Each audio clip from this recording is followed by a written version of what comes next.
The Minimalist Steward is back for another month of videos, and this month we're going to start looking at how we implement some of the features of minimalism into your life.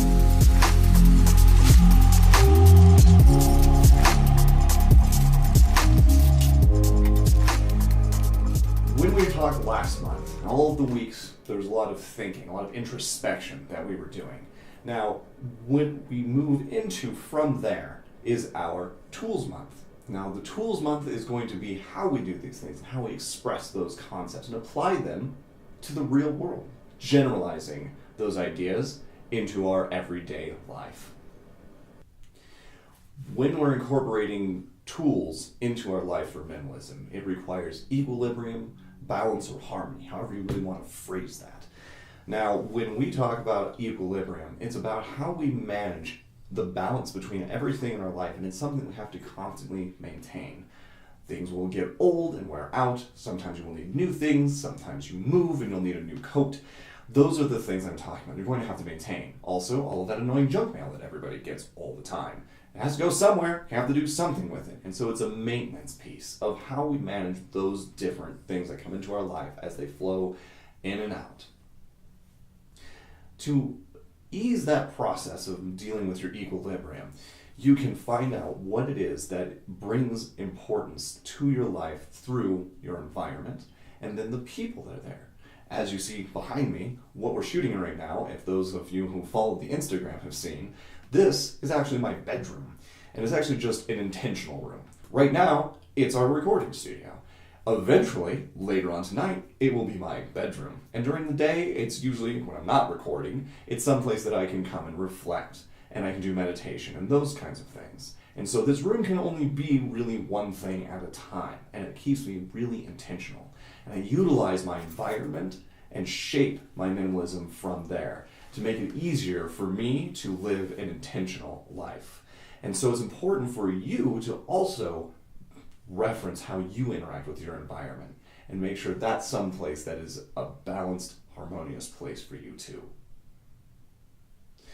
For my environment to become this intentional, I started at the beginning. And one of the things that I do every single night and every single day are two very important things.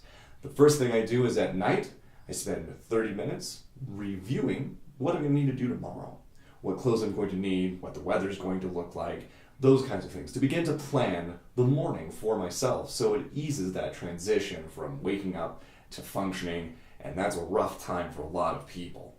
And that's the first place that I work on my intention. The second place that I work on it is in the morning. In the morning, I will also do the similar 30-minute check-in for myself as well. There's no electronics, no screen time, no phone calls, no anything. The only thing I'm doing is having self-time, usually in this room. And that self-time is meant to reflect. I had actually gone out and I had bought a calendar, a planner, one of those big things with calendar dates and things in there, and I write in that every morning the things that I need to accomplish. I've since sort of moved away from that, and I'm kind of more in that space where I understand what I need to do because I've lived so intentionally for so many months doing that now I have a better ebb and flow in my own life to help guide that without actually having to write anything physical down. One of the other major things that I do is I ensure that I do journaling as well. So I write down things that I'm processing, dreams that matter to me, those sorts of things are important to write down. And I do that check-in, that's that self-time that I don't really get anywhere else. And a lot of people miss out on that too, and that's really crucial to start your day in an easy way.